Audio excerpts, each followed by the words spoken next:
اللہ اکبر لا الہ الا اللہ واللہ اکبر وللہ الحمد اللہ اکبر لا الہ الا اللہ واللہ اکبر وللہ الحمد.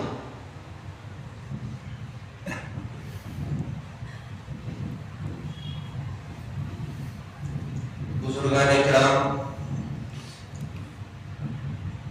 فقراء دین، نوجوانان اسلام اور حاضرین و سامعین، آج کا دن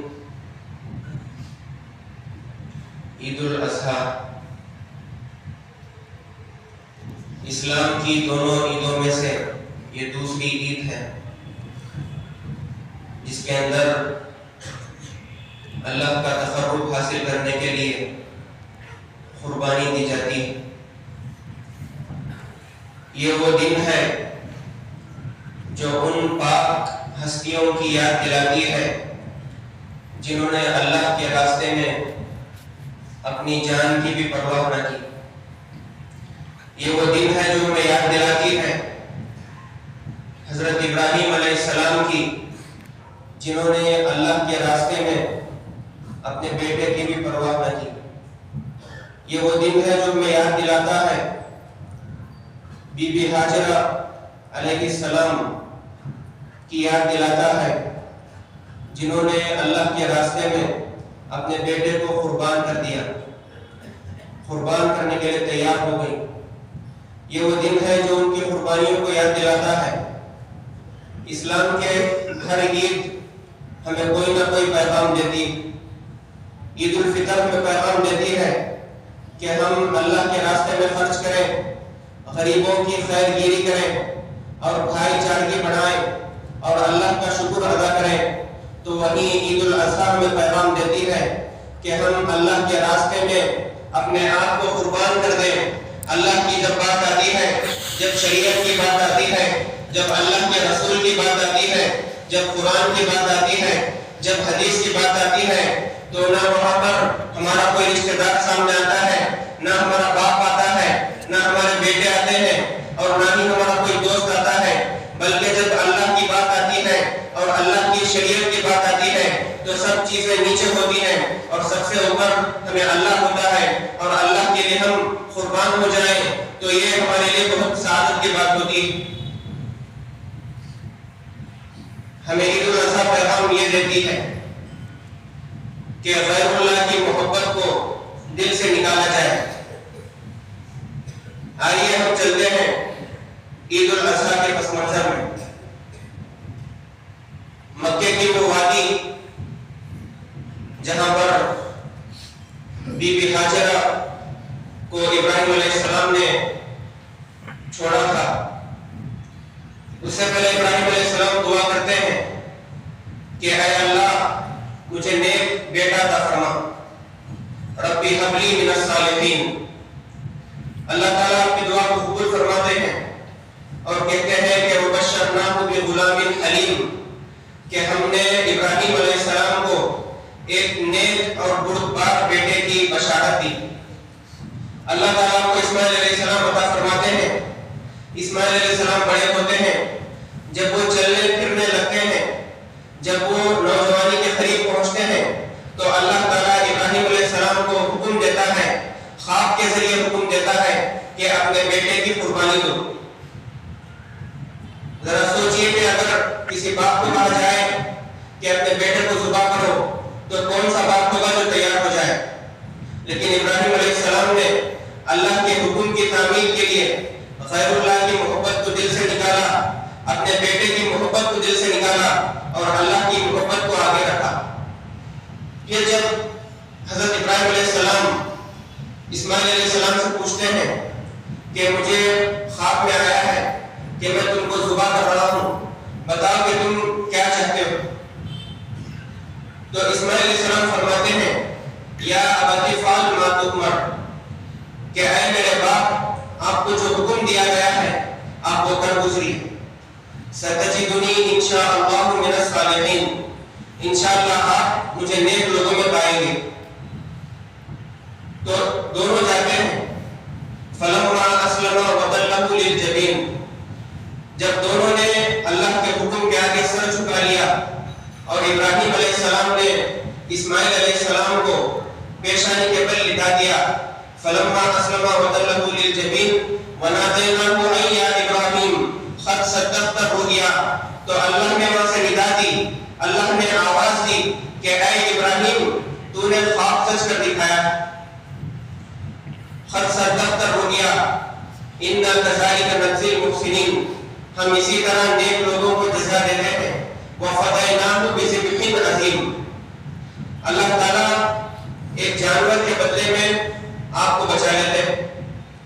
تو یہاں پر ہمیں دو درس ملتے ہیں. حضرت ابراہیم سے ہمیں یہ درس ملتا ہے کہ اللہ کی محبت کے آگے کوئی محبت، ہر محبت فانی. اللہ کی جب بات آتی ہے تو ساری محبتیں نیچے ہو جاتی. اور حضرت اسماعیل علیہ السلام سے ہمیں یہ درس ملتا ہے کہ اللہ کے راستے میں اپنی جان کو قربان کرنے کے لیے بھی تیار ہو جانا چاہیے.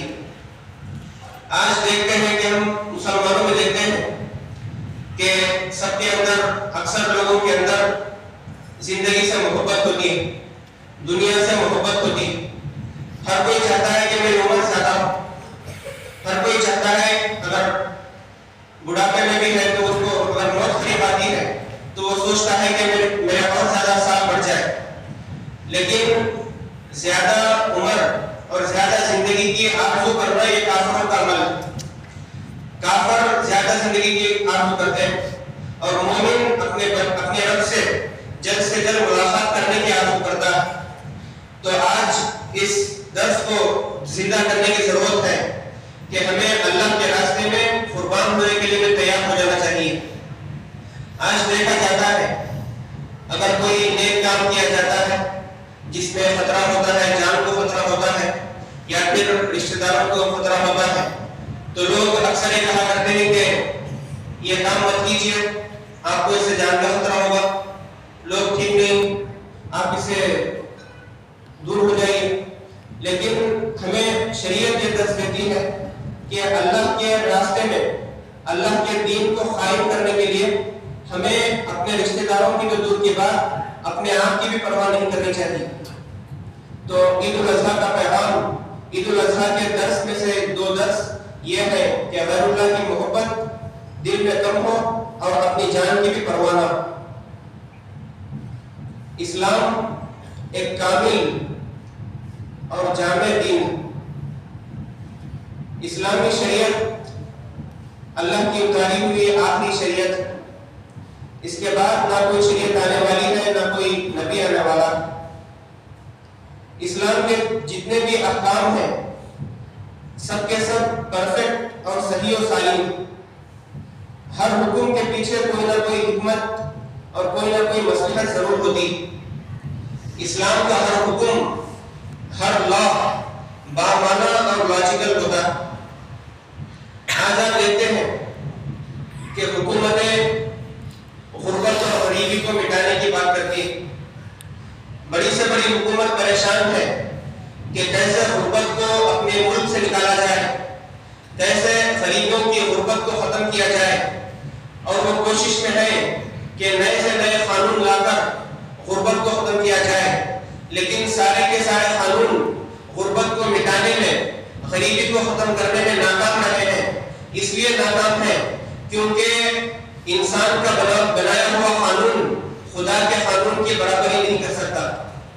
کیونکہ اللہ جس نے کائنات کو بنایا ہے، جس نے دنیا کو بنایا ہے، جس نے تمام مخلوقات کو بنایا ہے، وہی جانتا ہے کہ کون سا قانون انسانوں کے لیے فائدہ مند ہے اور کون سا قانون انسانوں کے لیے نقصان دہ.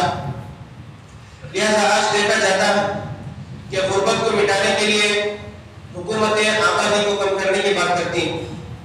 ان کا یہ نظریہ ہے کہ جب ریسورسز، وسائل کم ہے تو آبادی بھی کم ہونی چاہیے تاکہ سب کو برابر کا حق ملے. آئیے ہم اسلام کے اندر دیکھتے ہیں کہ ہمیں غربت کو مٹانے کا کیا حل ملتا ہے. اللہ تعالیٰ نے رسول اکرم صلی اللہ علیہ وسلم کو جو دشمنوں سے جو مال ملتا ہے اس کی تقسیم کے متعلق ارشاد فرمایا کہ جو مال تمہیں دشمنوں سے ملتا ہے وہ برابر بانٹنا چاہیے، اپنے رشتہ داروں کو بانٹنا چاہیے، مسافروں کو دینا چاہیے، یتیموں کو دینا چاہیے، غریبوں کو دینا چاہیے۔ آگے اللہ نے ارشاد فرمایا کَيْلَا يَكُونَ دُولَةً بَيْنَ الْأَغْنِيَاءِ مِنْكُمْ، یہ حکم تقسیم کرنے کا اس لیے ہے تاکہ مال صرف اور صرف مالداروں کے درمیان گھومتا نہ رہے۔ مال کو جو دولت کہا جاتا ہے وہ اسی لیے کہا جاتا ہے کیونکہ گھومتے رہتی ہے۔ تو اللہ تعالیٰ نے یہاں پر ارشاد فرمایا کہ مال اگر ایک ہی گروپ میں صرف مالداروں میں اگر گھومتا رہے گا تو سارے دوسرے جو لوگ ہوں گے وہ غریب رہیں گے۔ تو یہاں پر ہمیں پتہ چلتا ہے کہ غربت کو مٹانے کا حل آبادی کو کنٹرول کرنے میں نہیں، غربت کو مٹانے کا حل پاپولیشن کو کم کرنے میں نہیں، بلکہ غربت اس وقت مٹتی ہے جب مال پر ایک طبقے کا قبضہ نہ ہو اور مال صرف مالداروں کے درمیان گھومتا نہ رہے۔ چنانچہ اللہ تعالیٰ نے مالداروں کو کئی حکم دیے جس میں مال کو خرچ کرنے کا حکم ملتا۔ اللہ تعالیٰ نے سال میں ایک بار ہر مالدار کے اوپر زکوٰۃ کو فرض کیا، اسی طرح عید الفطر میں فطرہ کو فرض کیا، اور اسی طرح جب عید الاضحیٰ آتی ہے تو مالدار کے اوپر قربانی واجب ہوتی ہے۔ یہ تمام احکام ایسے ہیں جن سے غریبی کو مٹایا جاتا، غریبی کو کم کیا جاتا، غریبوں کا پیٹ بھرا جاتا اور ان کے بھوک کو مٹانے کا کام کیا جاتا۔ آج لوگ یہ تنقید کرتے ہیں کہ معصوم جانوروں کو مار دیا جاتا صرف اپنے زبان کے ٹیسٹ کے لیے۔ اللہ تعالیٰ نے قرآن میں ارشاد فرمایا کہ لَن يَنَالَ اللَّهَ لُحُومُهَا وَلَا دِمَاؤُهَا وَلَٰكِن يَنَالُهُ التَّقْوَىٰ مِنكُمْ، کہ اللہ تعالیٰ کو نہ تو گوشت پہنچتا ہے اور نہ ہی خون پہنچتا۔ تو پتہ یہ چلا کہ اللہ کو نہ گوشت کی ضرورت ہے اور نہ ہی خون کی ضرورت ہے، بلکہ اللہ تعالیٰ نے جو حکم رکھا ہے یہ غریبوں کے لیے رکھا۔ چنانچہ ایک اور جگہ پر ارشاد ہوا کہ فَإِذَا وَجَبَتْ جُنُوبُهَا فَكُلُوا مِنْهَا وَأَطْعِمُوا الْقَانِعَ وَالْمُعْتَرَّ، کہ جب جانور کا پہلو ذبح ہو کر گر جائے تو اس میں سے خود بھی کھاؤ اور غریبوں کو بھی کھلاؤ۔ تو پتہ یہ چلا کہ قربانی کرنے کی جو حکمت اور مصلحت ہے وہ غریبوں کے بھوک کو مارنا ہے۔ یہ صرف زبان کے ٹیسٹ کے لیے نہیں ہوتا بلکہ غریبوں کے پیٹ کو بھرنے کے لیے ہوتا۔ چنانچہ دشمنان اسلام اگر جتنی بھی کوشش کریں ہمیں اسلام سے بدگمان نہیں ہونا چاہیے اور ہمیں اسلام پر عمل کرتے رہنا چاہیے۔ آخر میں ایک ضروری بات عرض کر کے اپنی جگہ لیتا ہوں کہ تمام مسلمانوں کو شریعت پر عمل کرنا چاہیے۔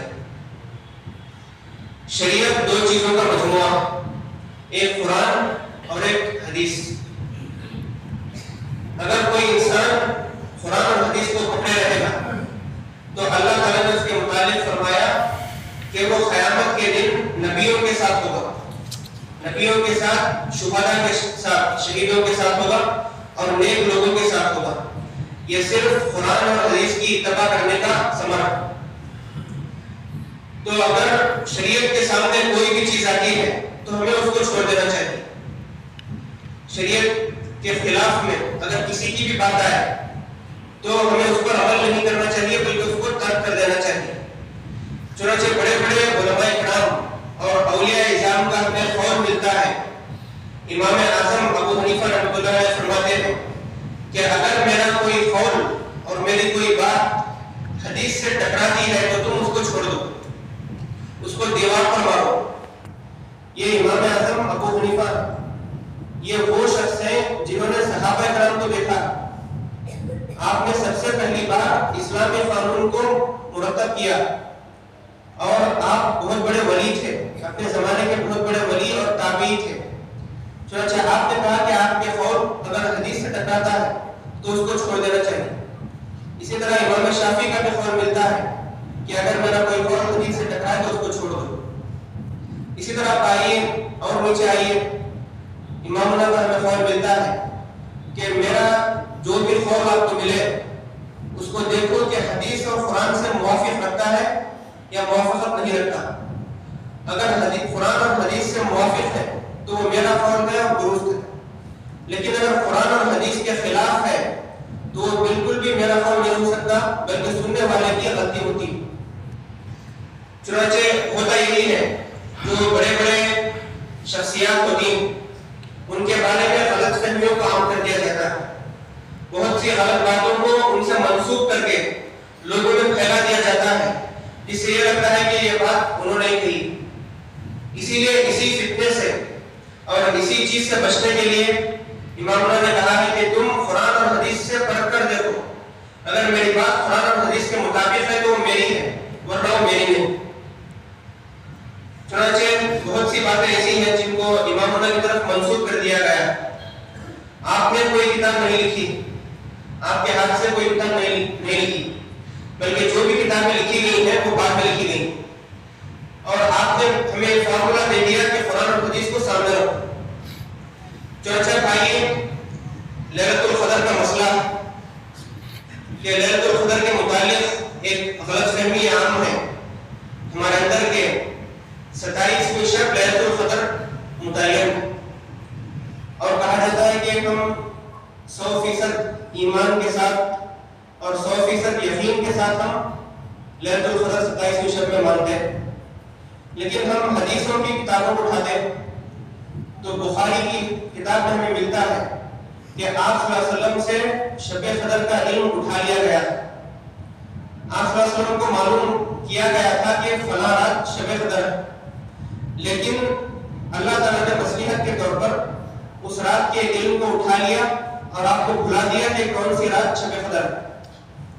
چنانچہ آپ نے ارشاد فرمایا کہ عسیٰ ان یکون خیرا لکم فالتمسوها، کہ یہی چیز تمہارے لیے بہتر ہے کہ تمہیں اس رات کی خبر نہ دی جائے اور تم اس کو تلاش کرو۔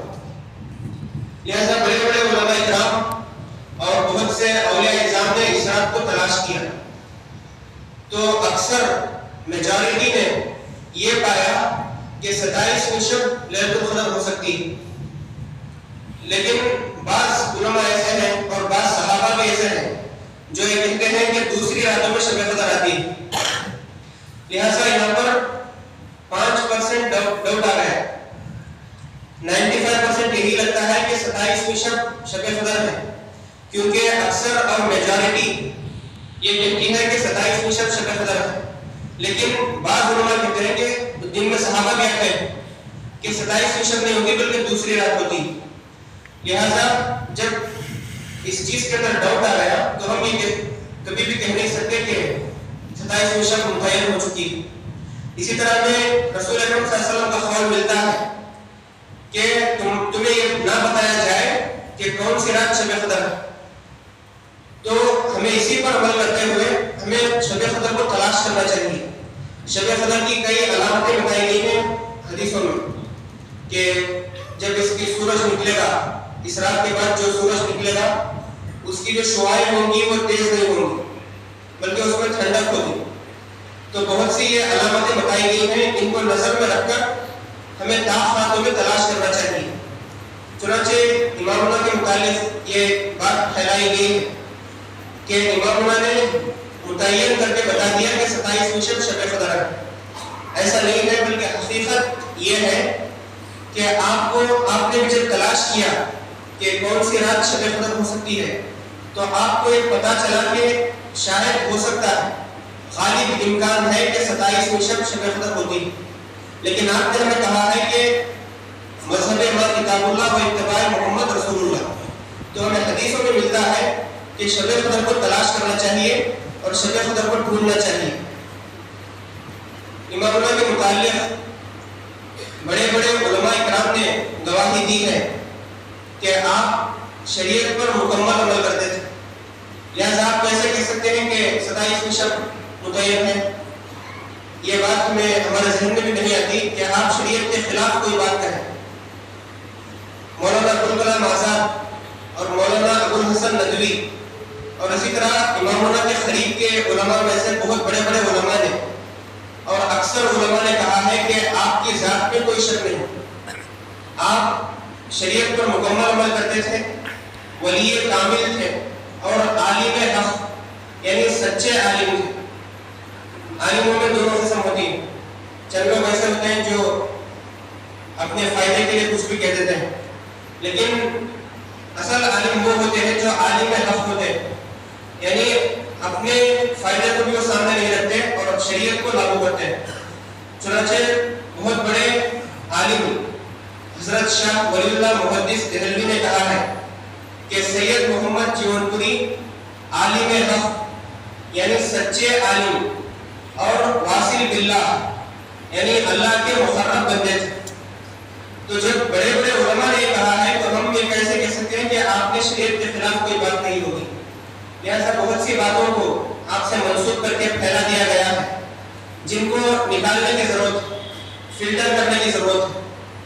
اب 500-600 سال گزرے، اب تک پتہ نہیں کیا کیا آپ سے منسوخ کیا گیا ہے، لہٰذا ہمیں قرآن اور حدیث کو سامنے رکھنا چاہیے اور جو بھی بات آپ سے غلط منسوخ کی جائے اس کو دیکھنا چاہیے کہ قرآن اور حدیث سے ٹکراتی ہے یا نہیں ٹکراتی۔ لہٰذا ہمیں قرآن اور حدیث کو سامنے رکھنا چاہیے اور ہمارا جو سلوگن ہے مذہب ما کتاب اللہ و اتباع محمد رسول اللہ، اس کو سامنے رکھنا چاہیے اور دوسری جو چیزیں آ گئی ہیں ان کو نکالنے کی کوشش کرنی چاہیے، اس میں ہمیں بھی اجر ملے گا۔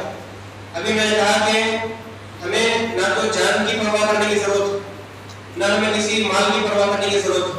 جب اللہ تعالیٰ ہم کام کر رہے ہیں تو ہمیں سب سے پہلے اللہ کو مد نظر رکھنا چاہیے، اللہ کی شریعت، اور ہمیں اپنے جان کی بھی اور اپنے خطرے کی بھی پرواہ نہیں کرنی چاہیے، اور اگر کوئی نقصان ہوتا بھی ہے تو یہ ہمارے لیے اچھی بات ہے، ہمیں جنت میں درجے ملتے ہیں۔